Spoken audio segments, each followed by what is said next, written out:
C'est une pratique tristement courante, malheureusement, comme chaque été. 10 000 animaux domestiques sont abandonnés chaque année, et donc particulièrement en été, avant de partir en vacances. Conséquence, les centres d'accueil de la SPA sont saturés. Reportage dans les Yvelines, Alice Favre et Antoine Fenot. Nous sommes dans la pièce qui accueille les animaux d'une fourrière du 91. Dans ce refuge, des chats et des chiens abandonnés, il en arrive presque tous les jours.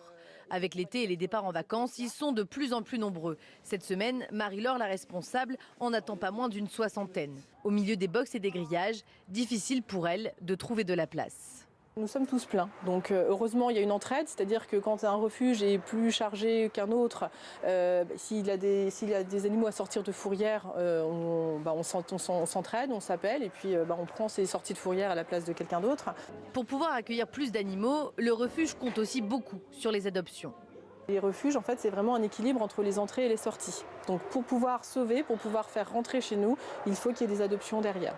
Beaucoup de maîtres viennent directement laisser leurs anciens compagnons au refuge. Mais ils sont encore trop nombreux à les abandonner sur les routes ou dans la nature. Un délit pourtant passible de 2 ans d'emprisonnement et de 30 000 € d'amende. Alors pour inciter les familles à mieux s'organiser, des associations ont des solutions concrètes. On essaye d'accompagner les maîtres d'animaux jusqu'à leur lieu de vacances en leur montrant qu'il y a de multiples solutions pour pouvoir emmener son animal de compagnie directement sur le lieu de vacances. Et puis, si ce n'est pas possible de l'emmener sur son lieu de vacances, toutes les solutions pour le faire garder pendant son absence.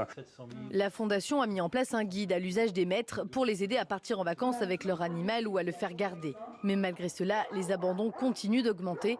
En juin, on comptait 16% d'animaux abandonnés de plus par rapport à l'an dernier, à la même époque.